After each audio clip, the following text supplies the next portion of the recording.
Bonsoir.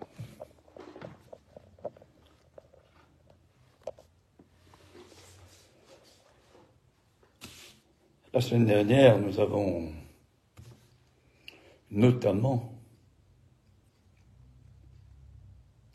interrogé le cogito cartésien, c'est-à-dire la façon dont se formule le départ du discours scientifique de la science.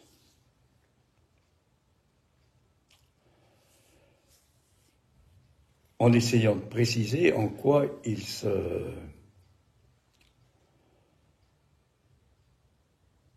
constitue à partir de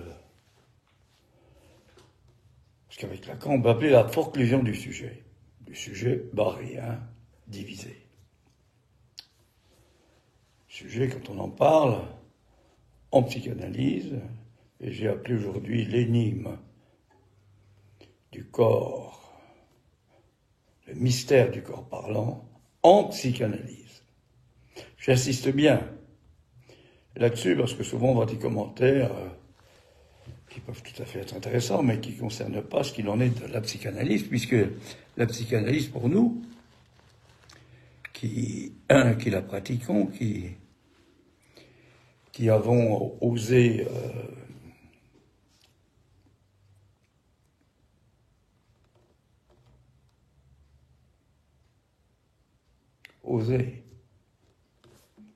je reprends l'histoire de réinventer la psychanalyse, Lacan, c'est bien ennuyeux, faut oser, faut être forcé parce qu'il y a quelque chose de l'ordre du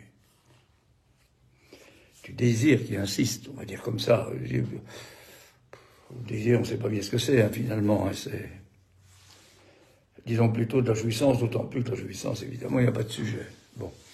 Donc on ne sait pas bien de quoi on parle, mais c'est quand même quelque chose dont chacun peut avoir l'expérience. Je ne vais pas partir pas trop partir d'emblée sur l'explication des écrits. Néanmoins, je voudrais prolonger un peu ce que je disais la dernière fois, mardi dernier, et du coup vous dire que vraisemblablement c'est impromptu, c'est comme ça que j'ai appelé ça comme ça. Ce sera hebdomadaire, donc chaque mardi à 19h.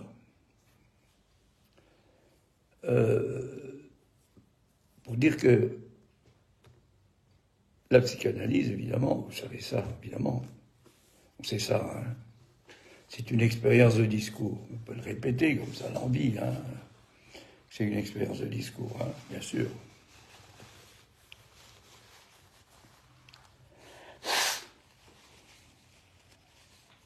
Il y a le mot discours, il y a le mot expérience. Autrement dit, c'est pas le penseur qui observe quelque chose, psychanalyste, c'est comme ça, là, je vois, on peut parler de tout ce qu'on voudra, les toxiques, la toxicité, ou autre chose, n'importe, enfin, c'est pas le problème, qui est en position d'observateur, d'une façon ou d'une autre, et puis qui donne son avis. Ça ne veut pas dire que ça n'a pas de valeur, mais on n'est pas dans le champ de la psychanalyse. Expérience de discours. Et d'un discours particulier, notamment, quand il peut, je dirais comme ça,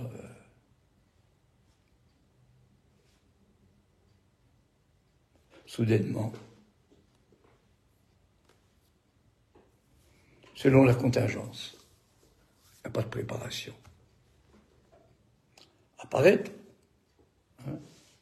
ce discours de l'analyste, on va y revenir, dans ce lien social à deux. Donc on n'est pas dans tout ce qui peut se dire, j'ai rien contre, mais c'est autre chose, à l'université ou tout ce qu'on voudra là-dessus. Ou dans ce qu'on appelle habituellement la clinique. On raconte comme ça, pourquoi pas. On n'est pas dans le champ de l'analyse, au sens où j'essaie d'en parler, et où il s'agit de réinventer la psychanalyse. Et donc, l'expérience, le discours, c'est-à-dire un certain type de lien social, qui justement, et il s'agit de le préciser, ce type de lien social, du discours analytique, peut permettre de préciser quelque chose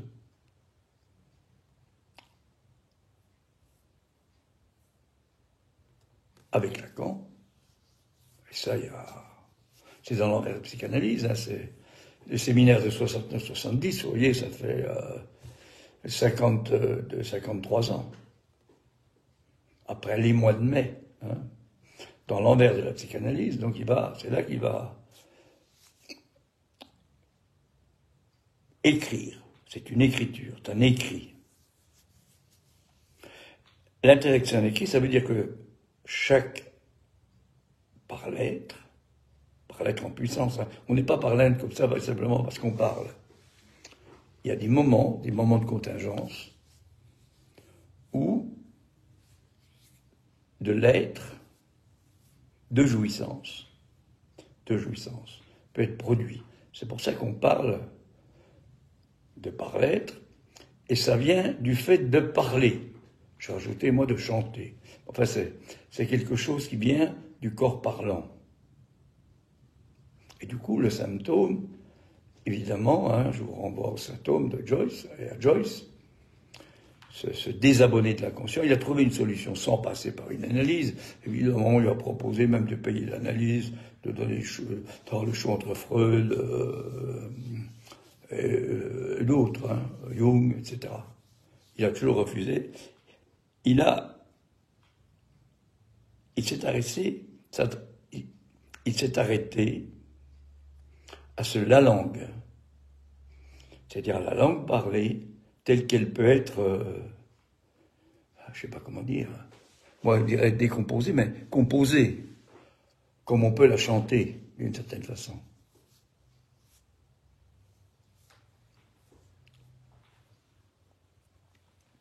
Alors, donc en 69, hein, et l'année avant, il y a eu, bien sûr, ce qu'il appelle Lacan, les mois de mai.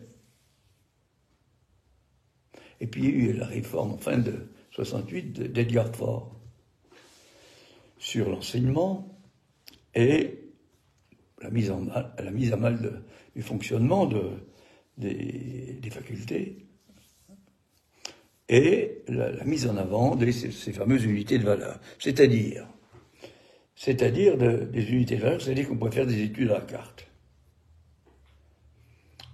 On pouvait comme ça fractionner et du coup en rester uniquement dans la fraction.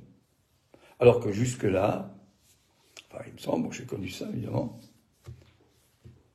puisque j'ai commencé mes études quand même un peu avant, hein, études supérieures, autour des années 60.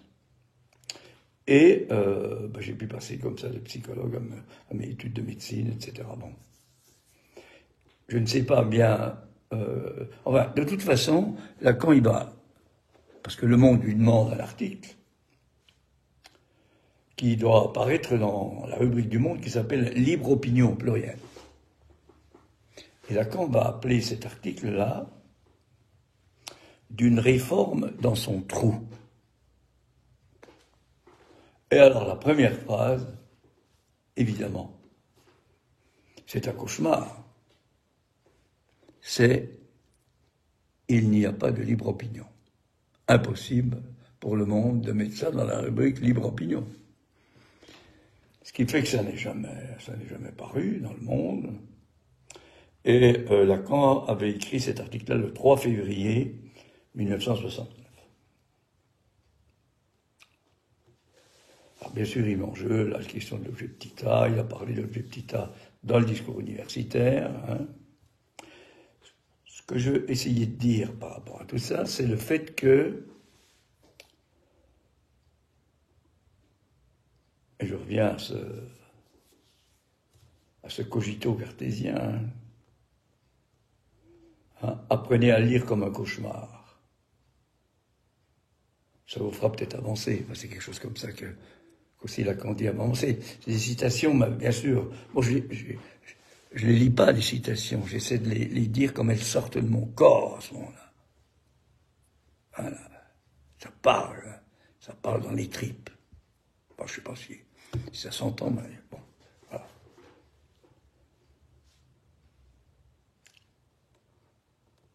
Comme un cauchemar, c'est-à-dire, bah oui, c'est-à-dire que le discours, évidemment, est toujours soutenu par le réel. Il ne s'agit pas d'aller chercher le réel, hein. C'est le réel qui nous dirige. Dans le réel de l'objet, hein. L'objet, les 4 objets, là, c'est nous qui les fabriquons, hein. C'est ça qui est la cause de tout. Désir, jouissance, qui est en jeu dans le fantasme. Je parlais la dernière fois, évidemment, du bastringue familial. Bien sûr qu'on va expliquer tout ça parce qu'on a besoin de trouver des représentations. C'est important d'en parler, parce que c'est aussi en parlant. Mais il y a toujours le fait de parler, et non pas d'écrire. Et non pas d'écrire des livres. Parce que quand on parle, je dirais comme ça, on parle avec son corps, et on en dit plus que ce que l'on en sait. C'est comme quand on pratique du sport, hein. Ben, c'est le corps qui fonctionne, hein. C'est pas la communication des mots, là, qui sont utilisés à droite et à gauche, là, hein. On y va avec le corps.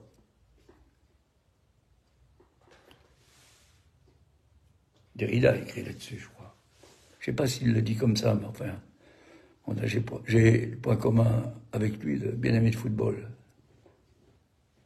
Alors c'est pour ça que je veux dire, vous savez, quand on est face à l'adversaire, de toute façon, on pense pas beaucoup, hein. On pense rien du tout, hein. Quelque chose se met en route, hein. C'est pas un scénario non plus. Enfin, il faut pas que ce soit un scénario, parce qu'ils ont repéré sur la vidéo avant, hein, comment on fonctionnait, hein.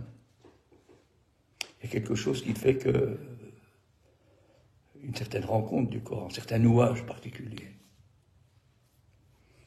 qui ne doit pas être celui, évidemment, de l'autre. Il faut qu'il n'y ait pas de rapport sexuel, quoi. C'est pour dire les choses. Bon.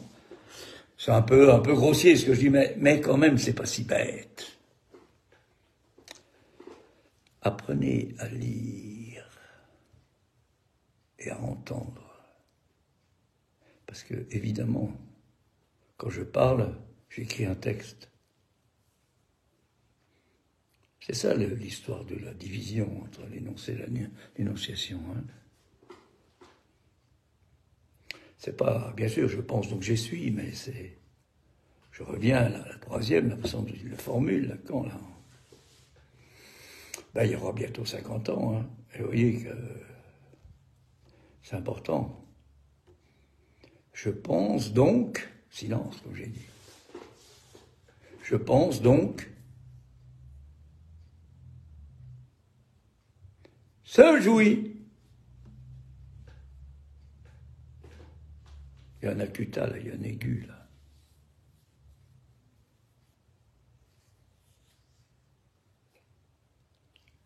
Alors, bien sûr, il n'y a pas de sujet de la jouissance, du coup, bien sûr. Enfin, là, on arrive dans l'explicatif. Alors, bien sûr, il faut un peu d'explicatif, mais il faut quand même se laisser aller. C'est ce que je fais, puis c'est ce que j'ose faire, là. Bon, j'y suis forcé aussi, là, chaque mardi soir, là. On verra, justement. Hein, c'est une position, d'une certaine façon, d'analysant, là. C'est Lacan, au début, il fonctionne comme un didacticien, hein. Et puis après, il fonctionne comme un psychanalyste, hein. Il y en a plein qui fonctionnent. Puis après, il fonctionne comme un analysant. Alors, je dis pas que je prends modèle comme ça sur lui, mais quand même, pas moyen de me suivre sans passer par mes signifiants, dit Lacan. Il s'agit d'entendre ce qui peut se lire dans ce qu'il a formulé. Alors, bien sûr, la psychanalyse est intransmissible. Il a rêvé, comme tout le monde, hein. Il a rêvé, justement, par les 4 discours, là, hein, 69, 70, là, hein, l'envers de la psychanalyse. Il a rêvé à une transmission intégrale de la psychanalyse. Extraordinaire. extraordinaire. Je ne crois plus trop à la science quand même. Hein. Il est déjà Freud y rêvait de faire rentrer la psychanalyse dans la science. Hein. Il pensait que la psychanalyse permettrait de se détacher de la religion. Bah, c'est pas si évident. Hein. Il y a des grandes proximités entre la religion. Hein. Et la psychanalyse, j'ai pas dit l'expérience du discours qu'est la psychanalyse. J'ai pas dit ce qui se passe en psychanalyse. Encore que. Et quand Lacan se fait virer au début du séminaire, les 4 concepts, là, en 64, il pose la question. Hein. S'il n'y a pas comme ça dans ces associations, parce que c'est ça les institutions, c'est des associations, hein, des groupes. Hein, si la pratique, ce qui se pratique là-dedans, hein, c'est pas très proche d'une pratique religieuse. Ben oui, on l'excommunie, c'est ça qui se passe pour lui, hein, il est rejeté. La relation entre les analystes, hein, moi je peux en parler parce que quand même, comme on dirait, j'ai plus rien à perdre, et puis finalement c'est le moment d'y aller. Hein. Bon, j'ai connu ça. Hein. Maintenant, peut-être grâce à Internet, je peux justement, j'ai pas besoin de réunir comme ça, je ne sais pas qui avec je ne sais pas qui. Hein. Je peux être enfin je peux, parce que je sais pas. Hein. C'est pas je dois, hein. C'est pas le commandement universel là, de Kant, hein, dont je parlais la dernière fois. Du kannst, en allemand, denn du sollst. Tu peux, donc tu dois.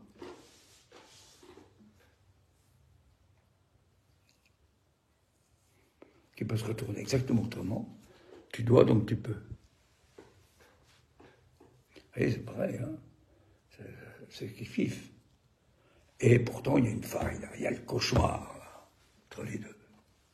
C'est-à-dire le réel. Ce qui vient déranger, évidemment. Ces 4 discours, évidemment, Lacan, à un moment, ça fait quand même... Hein, Lacan, il a 70 ans à peu près, là, hein, 69, 68, bon.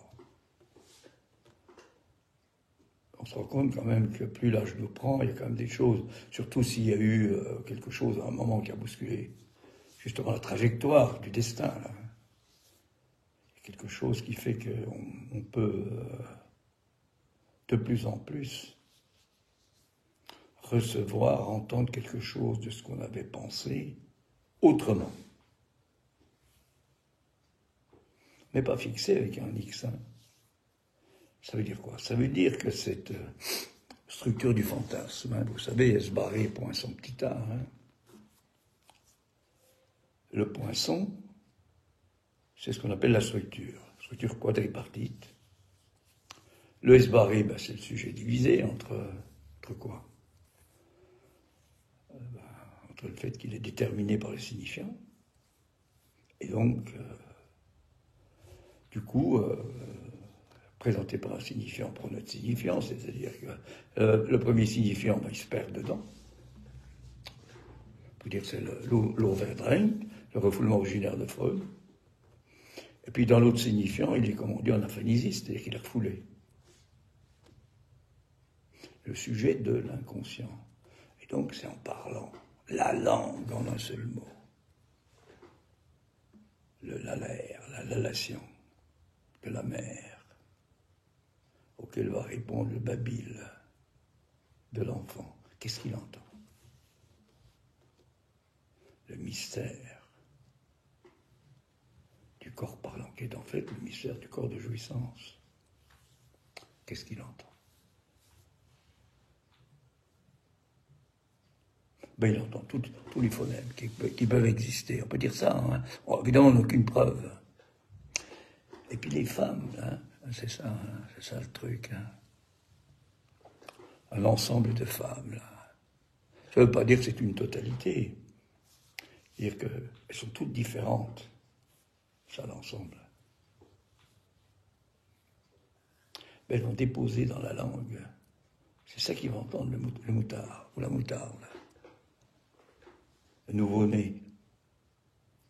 Il va entendre, voilà le cauchemar. Pas pour lui. Quoique c'est pas facile, il faut qu'il soit costaud, hein, parce que le verbe s'est fait cher, c'est facile à dire, hein, c'est facile, quand on allait à la messe, de faire une génuflexion, là. Hein. Mais le verbe s'est fait cher, c'est que faut se coltiner après, le verbe.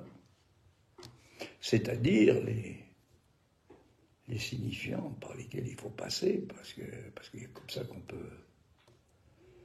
peut devenir, qu'on peut rentrer dans cette condition humaine. Humaine à entendre comme heure malsaine. Humaine pour être la contraction. Il suffit de voir ce qui se passe là. Hein. La contraction de ça, l'humeur malsaine. Là, je prends évidemment des trucs que j'ai lus ou entendus chez Lacan, là. Hein. Pour en dire d'autres, enfin bon.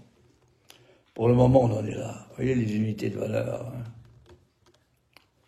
Quelle valeur ça a? Ça a la valeur de faire des gens qui vont être comme c'est. Ils vont connaître qu'une chose, quoi, à la carte, là, comme ça, là. Par exemple, l'informatique. Après tout, maintenant, peut-être que déjà pour être médecin, il faut être un informaticien. Hein. La clinique, vous savez, il faut savoir demander les examens, IRM, tout ça, etc., scanner, et puis avec ça, on fait des diagnostics. Hein. C'est-à-dire que ça disparaît, quoi? Le lien social. On ne peut pas faire rien qu'une machine. Même si on représente toutes sortes de choses, on fait des expériences virtuelles avant, maintenant ou avant, tout ça. Pédagogique! C'est-à-dire que les images qu'on voit, évidemment, c'est la façon dont l'appareil va nous donner une certaine représentation. Ça ne veut pas dire que ça n'a pas de valeur non plus, hein. Ces unités de valeur, ça ne veut pas dire que ça n'a pas de valeur, mais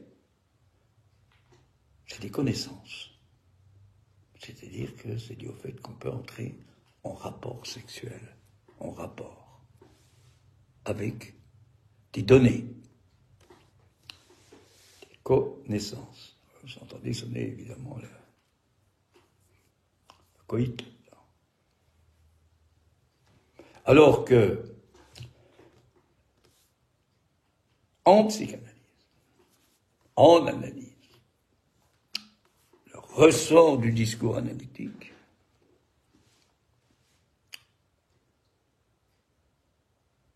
c'est de venir en lieu et place où il n'y a pas de rapport sexuel.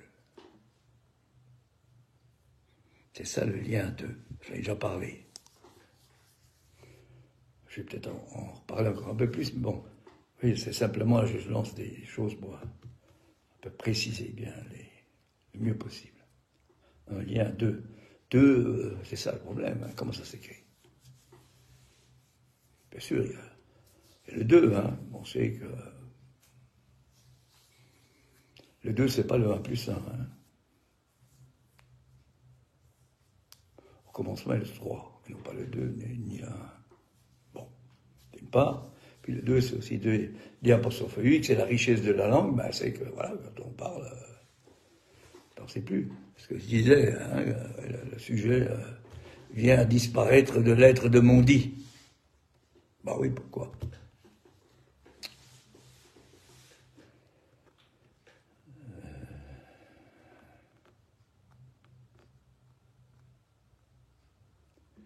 Que suis-je? Je suis à la place. Zollichwerden. À la place d'où se vocifère. Vociférer. Que l'univers est un défaut dans la pureté du non-être. Alors, attention, hein. Attention, c'est assez cristallin, ça, même si c'est pas tellement... Et la pureté du non-être, ben c'est ça. C'est ni être ni non-être, hein, c'est la pureté du non-être, ben c'est ce truc-là, das Ding, là, jouissance.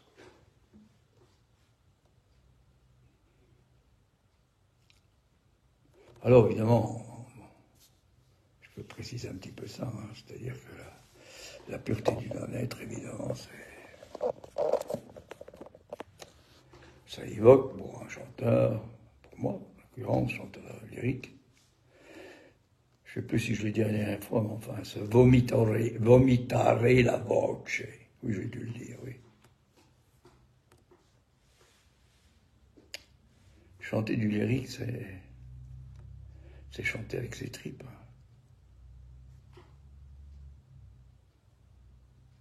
Non seulement parce qu'il faut une certaine pression, mais parce qu'il y a quelque chose qui est créé. Il y a un moment, il y a une contingence. Alors je reviens de nouveau à la façon habituelle de penser. Et après avoir donc défini les 4 discours, là, Lacan, il parle comme ça du discours capitaliste. Mais il n'écrit pas. Et je crois que je vais retrouver le papier, là, est-ce que je l'ai là? Oui, je vais retrouver le papier. Attendez, j'arrive tout de suite.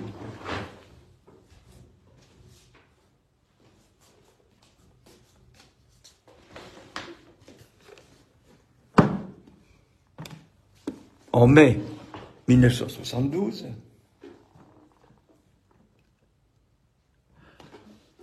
en Italie, peut-être que je me trompe pas, c'est pas grave. Il va, et je voudrais essayer de lire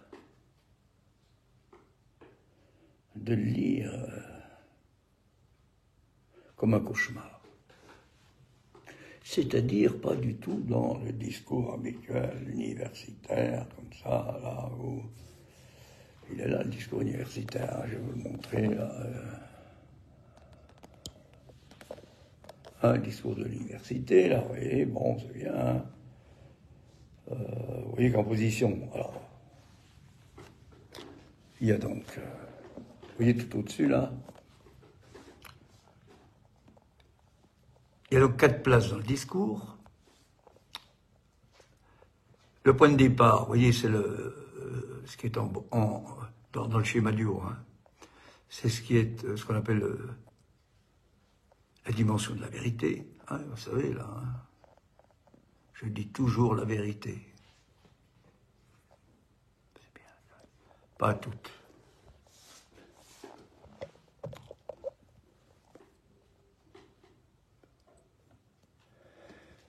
Et puis, de ce lieu de vérité, puisque c'est ça on parle de là, donc, la vérité, vous sentez déjà quoi? Vous entendez quoi? Ben, c'est ça le réel. C'est lui qui est marqué par le réel. Donc, de ce lieu de vérité, partent 2 vecteurs, il en résulte deux effets.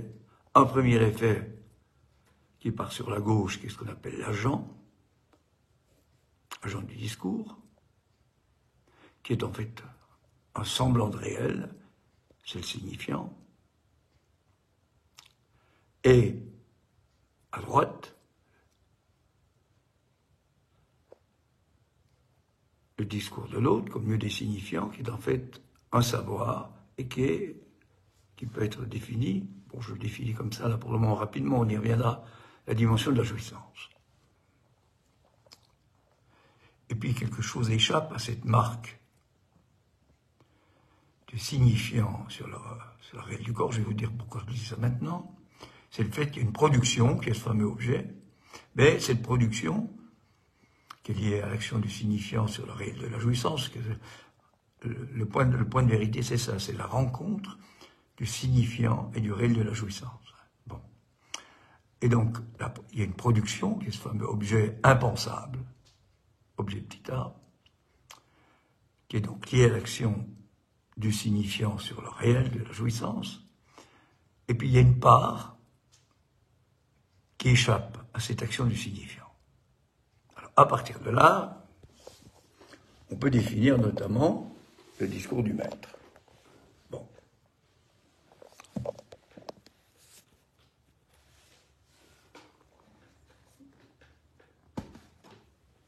Alors, on va définir le discours du maître, vous voyez, qui se définit de la façon suivante, qui peut se définir justement. Le discours du maître, ça ne veut pas dire que c'est le maître qui fait le discours, ça veut dire qu'il résulte du fait qu'il est affecté, lui, par un certain type de lien social, qui est lié à l'expérience, et durant l'expérience en psychanalyse, ce discours, évidemment, il va fonctionner, comme les autres d'ailleurs. Et tel qu'il est écrit là, vous voyez que c'est un signifiant S1 qui représente le sujet, ou le sujet qui est représenté par un signifiant. Retenez bien la flèche qui va de bas en haut. Et il y a aussi une flèche depuis le S barré qui va sur le S2, ce qui peut se lire de la façon suivante, que donc le signifiant présenté par le sujet représenté par un signifiant pour un autre signifiant, ce qui correspond aussi à la flèche qui est horizontale au-dessus. S1, S2. Et il en résulte donc cet objet. Ce qui est important dans les cas de discours tels qu'en parle Lacan, c'est que pour chaque discours, si vous regardez les flèches là, vous pouvez voir, il n'y a pas de passage entre ici, le petit a et le S barré. Regardez bien les flèches, il n'y a pas de passage. C'est qu'on ne peut pas revenir à l'origine. Il y a quelque chose qui est inéluctablement perdu. C'est ça le réel, dimension de la vérité. Et ceci, pour chaque discours. Discours de l'université, vous voyez, c'est pareil. Évidemment pour le discours de l'analyste aussi, puisque c'est à partir du discours de l'analyste que peuvent être définis les trois autres. Le discours de l'hystérique, c'est pareil. C'est très important. Ça veut dire qu'il y a de l'impossible. Alors, je regarde le discours du maître. Alors évidemment, ce qui va arriver à un moment, à force de parler du discours du capitalisme, du capitalisme, Lacan, chacun se demandant bien de quoi il parlait, Lacan abandonnait l'écriture, et là c'est extraordinaire. Voilà le discours capitaliste. Justement, je les ai tous là. Donc du coup, je vais pouvoir vous montrer. Alors, il est apparu, c'est ça l'histoire des Garforce, ces unités de valeur. Il est apparu, donc, 68, 69, 70, bon. Ouais. Ben oui, il n'y a pas de libre opinion, Bon. Il est apparu à un certain moment, ce discours du capitalisme. Alors, regardez bien, regardez déjà les flèches. Alors, ce discours du capitaliste, il est le résultat de du coït, entre le discours du maître et le discours de la science. Le discours de la science lui-même étant le résultat de la rencontre entre le discours de l'université et le discours de l'hystérique. Alors, qu'est-ce que ça veut dire tout ça? Comment ça peut s'entendre?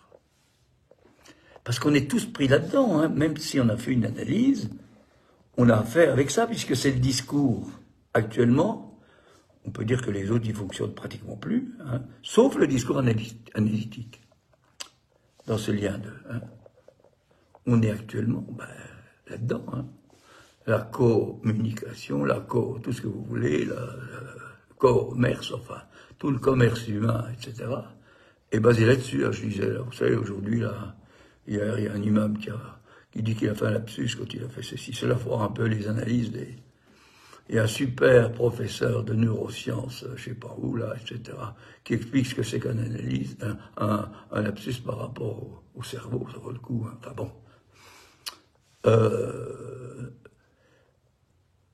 Qu'est-ce qui se passe dans ce discours qui est un nouveau-né, hein?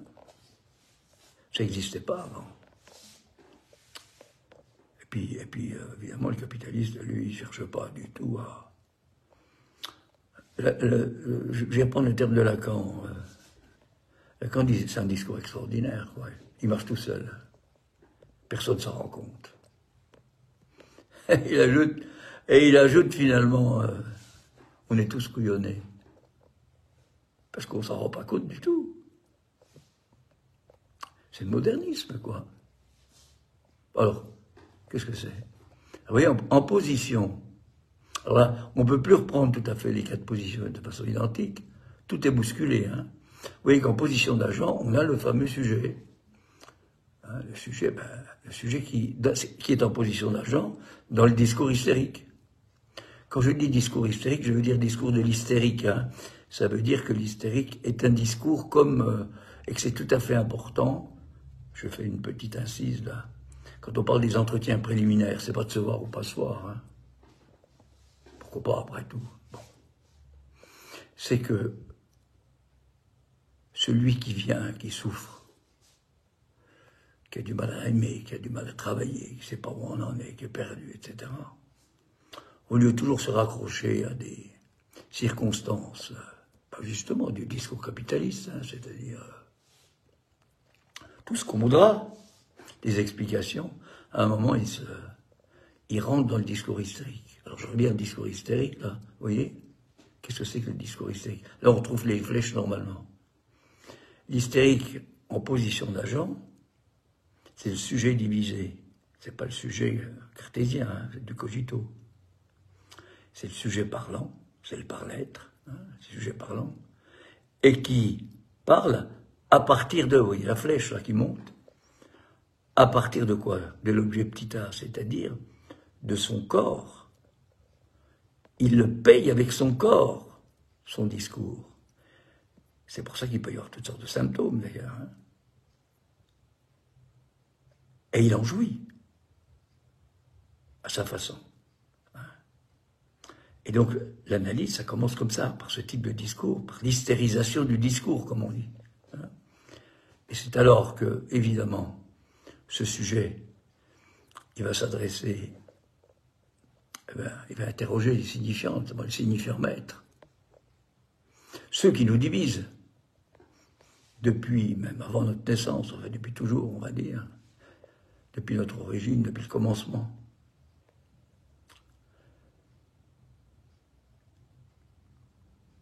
Et puis ce qui va être produit, évidemment, c'est le savoir inconscient. Par le biais de l'interprétation, la modulation vocale. Alors, si vous regardez le discours du capitaliste, là, vous pouvez constater que,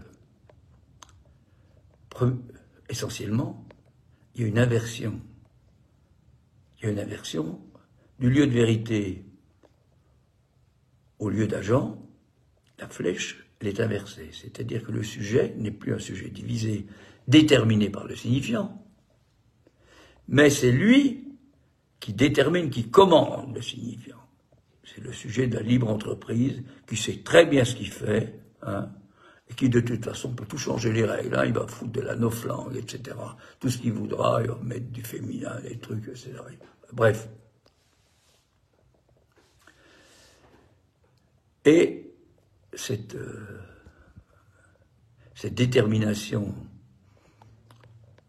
du langage du langage, oui, on peut dire comme ça, du sujet, la libre entreprise, vous voyez qu'elle va, oui, la flèche, en bas en direction du S2, comme dans le discours du maître au-dessus. Hein. Mais là, c'est horizontal, évidemment. Là, ça va produire un savoir en S2, un savoir très particulier.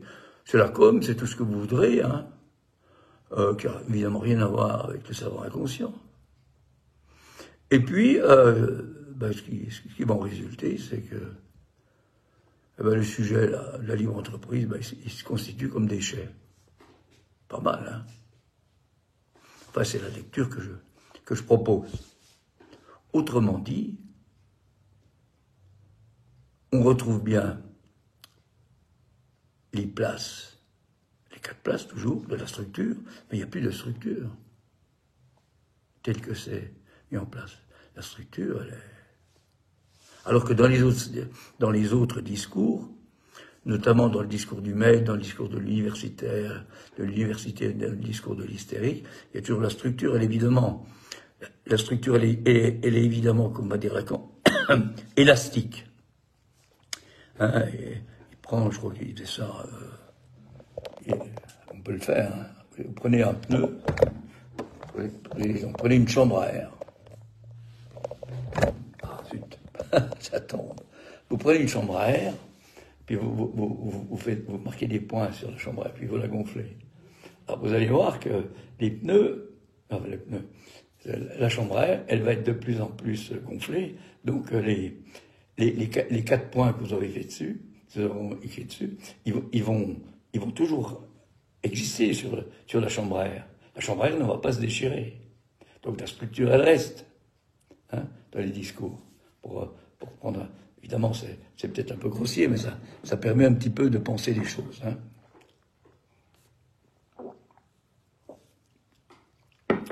Alors, c'est pas tout à fait, c'est pas le discours du cogito, hein, ça, le discours du capitaliste. Hein. J'insiste. C'est quelque chose qui m'est... J'insiste parce que il m'a fallu du temps pour arriver à le penser comme ça. On est tous pris par le discours capitaliste.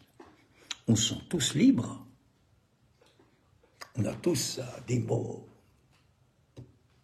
graphie, des mots, cratie, des mots, tout ce qu'on voudra. Hein. On a tous ça. Hein. Et donc, vous voyez l'objet là. On voit bien qu'évidemment, on est dans un monde d'objectivité et de disparition de la subjectivité. Ce qui est produit, c'est l'objet petit a.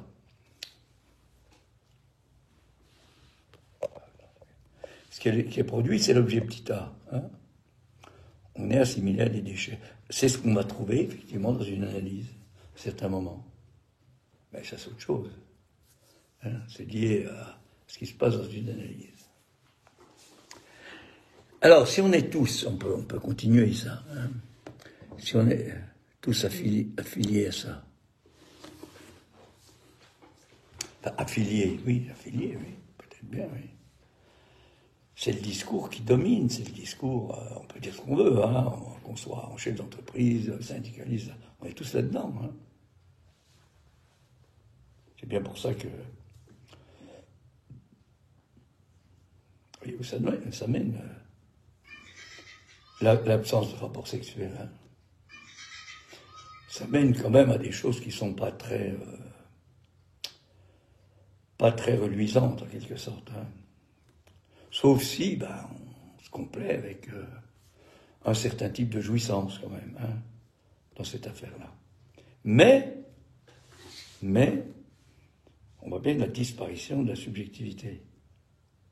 Au sens où on entend, au sens où, en parlant, quand je parle, hein, je peux venir à disparaître de l'être de mon dit. Ça, c'est un dire. À ce moment-là, c'est l'enjeu de l'interprétation. Hein. Souffler. Et quelque chose peut à ce moment-là être changé dans cette assise qui nous tient. cette assise qui nous permet de nous, jusque-là, qui nous a permis, au prix d'une certaine jouissance, mais d'une jouissance qui n'est pas extraordinaire, hein, une jouissance ruineuse, nous permet de nous tenir comme ça dans cette fenêtre qui est mise devant l'absence de rapport sexuel, dans le trou là, hein, et qui tout d'un coup peut être comme ça approché, quelque chose peut s'en approcher, un trou peut apparaître là. Hein. Quand survient le cauchemar, il y a un moment où on ne sait plus où on est. Hein. L'important donc, c'est le fait de parler. Et si on parle, vous voyez, dans le discours capitaliste, hein, ben on parle pourquoi? Ça c'est un truc. Si on parle, on parle d'une part pas beaucoup. Hein. Ça veut dire quoi? Ça veut dire que tout ce qu'on est en train de mettre en place, c'est les gadgets, là, qui peuvent servir, la preuve c'est que je l'utilise, là, hein. Mais enfin c'est pas avec ça tellement qu'on va obtenir plus de jouir, ce gain de jouissance, cette jouissance. C'est pas de ce côté-là qu'il va y avoir, il y aura bien sûr peut-être un peu de jouissance phallique, de jouissance hors corps, là, liée au signifiant quand on va parler. Le plaisir, par exemple, d'entendre, par exemple, parler, de s'entendre parler ou d'entendre de la musique. Mais il y a autre chose qui est bien plus important. C'est cette jouissance du corps. Là, je vais vous montrer le neuroborméen pour bien la situer, là. Hein.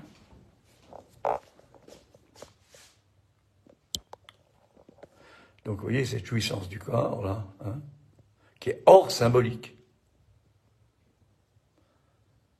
Et Lacan pensait justement qu'à partir de là, cette jouissance autre, parce que finalement l'autre, c'est le lieu des signifiants, évidemment, hein, mais c'est aussi une jouissance qui n'a pas de limite. C'est le lieu des signifiants pour autant, comme c'est précisé, parce qu'il faut quand même que je dise ça aussi, hein, pour autant que c'est précisé sur le graphe, là je reviens au graphe, hein, vous voyez là, c'est le signifiant du grand abarré, c'est une jouissance particulière, une jouissance qui est gagnée. Hein. Et pour ça, il faut passer par la castration. Qu'est-ce que c'est que la castration? Ben, c'est cette action du symbolique sur le réel. Et ça me permet de rajouter quelque chose dans ce discours du capitaliste, là. Ce qu'est là. Vous voyez?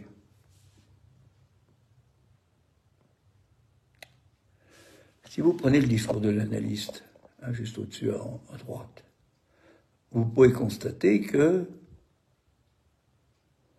l'analyste, il est en position de, comme on dit, pas de faire semblant, de semblant. C'est-à-dire que c'est son rapport au réel qui est en jeu. Et du coup, ça va donner la possibilité qu'il y ait du sujet barré, du sujet divisé qui parle, qui soit pris dans ce discours qui parle, et que s'il est dans cette position de semblant,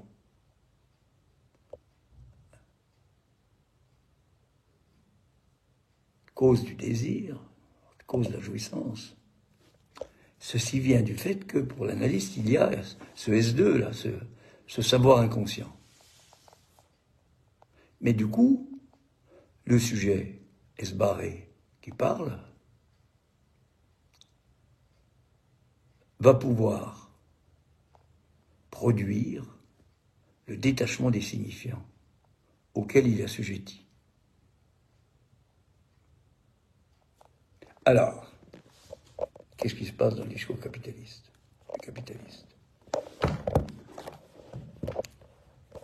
Bon, il se passe quoi? voyez, hein, le sujet de la libre entreprise, qui commande, c'est plus des signifiants en ce moment-là, hein. Disons, qui commande au langage et au signifiant, qui crée un savoir, qui produit l'objet petit a comme déchet, et qui ramène à ce sujet de la libre entreprise. Ce que vous pouvez constater, là, je vais vous le mettre un petit peu autrement, là,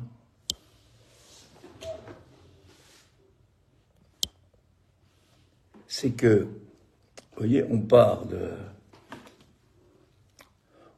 du sujet de la libre entreprise, hein, qui crée le signifiant, là, enfin, qui détermine ce qu'on peut appeler des signifiants au sens linguistique du terme.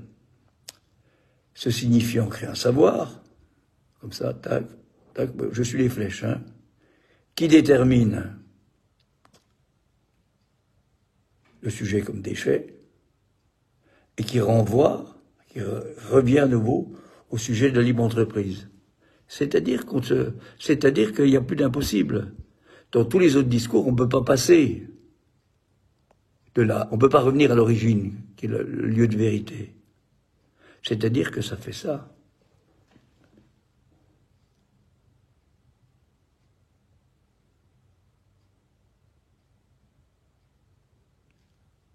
Eh ben voilà, c'est bouclé, on est couillonné, on ne s'en rend pas compte. Et du coup, eh ben, l'histoire de l'objet cause du désir, ou l'objet du plus de jouir, qui, dans le discours de l'analyste, là, revenait à partir du savoir inconscient de celui qui parle là, revenait à l'analysant, parce que c'est aussi ça la lecture. Eh bien là, vous voyez que la plus-value qui est un déchet n'est jamais récupérée. Hein, c'est tout à fait la plus-value de Marx, là. Hein. Cet objet petit a, eh ben, c'est le capitaliste qui va là, d'une certaine manière, c'est une image, mais c'est le capitaliste qui va le récupérer. Alors, ça veut dire quoi? Ça veut dire que le discours du capitaliste, par définition, est un discours qui produit un moins de jouissance, un plus de jouissance. C'est pas le plus, c'est le plus. C'est peut-être pour ça qu'un jour, ça risque de se défaire. Parce qu'on ne peut pas vivre. Hein. Le poumon artificiel qu'est la psychanalyse, là. Poumon artificiel, là. Il faut rentrer là. Si on ne peut pas échapper,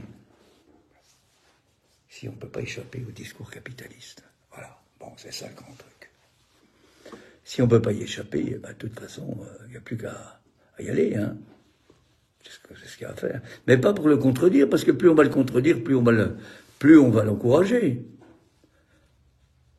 Hein, Lacan dit, y introduire un discours pesteux. Ah, c'est génial, ça. C'est à chacun de trouver comment. Hein.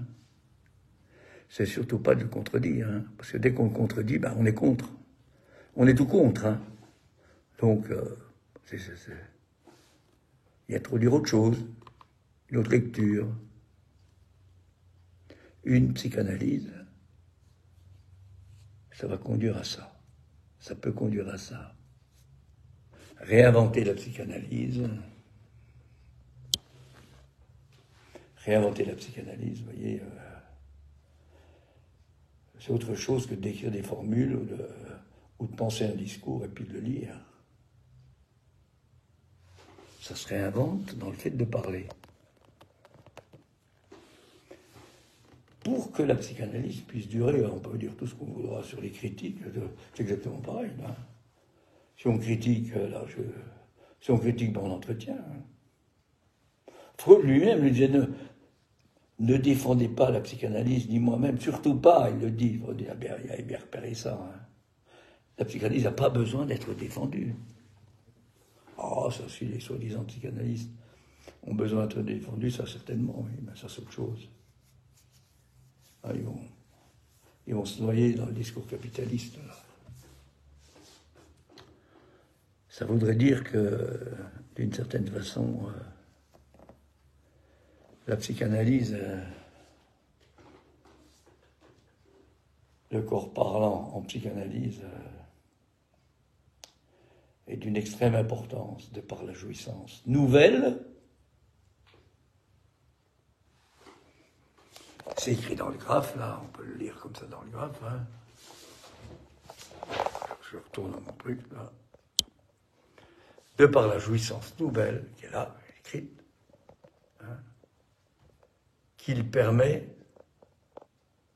à laquelle il permet d'accéder. Le se jouit, je pense, donc, se jouit.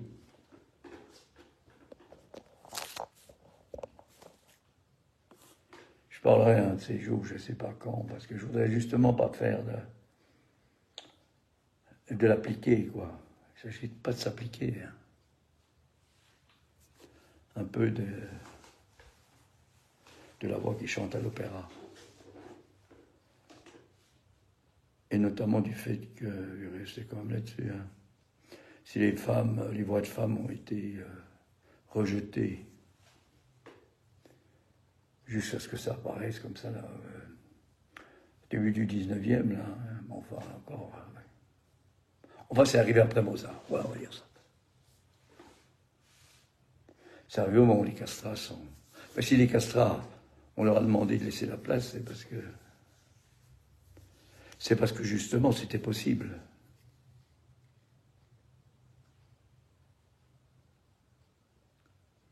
C'était possible, et là, je reviens à mes échanges avec Patrick Vallas. Ce babil, c'est la langue. D'où va résulter la structure qui est l'inconscient. L'inconscient est structuré comme un langage. Un langage, c'est pas le langage, hein, propre à chacun. Je vais finir à nouveau là-dessus parce que c'est un truc quand même qui me fait jouir, je pense, qui me travaille, quoi. Voilà, ça fait jouir quelque part. Vomitare la voce. Vocifération. Jaculation. Corps. Se jouit. Mais c'est pas le corps qui est dans le monde, hein, au sens où on le voit, hein. C'est autre chose, hein. Le corps qui est lié à l'objet petit a comme plus de jouir.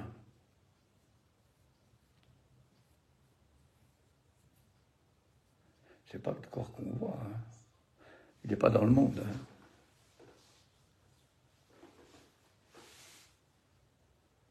Il résulte à un moment d'une contingence.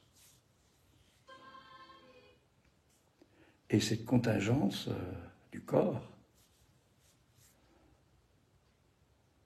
va donner du fait que la jouissance sans limite, J grand A, va être marquée par le signifiant, ce qui va faire le J grand A barré.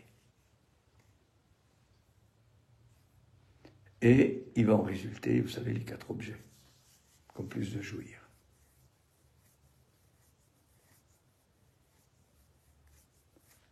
Alors, là, il y a un plus.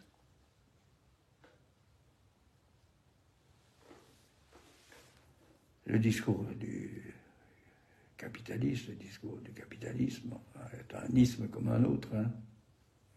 Ça entraîne un plus, c'est-à-dire un moins de jouir. Alors à chacun à essayer de se...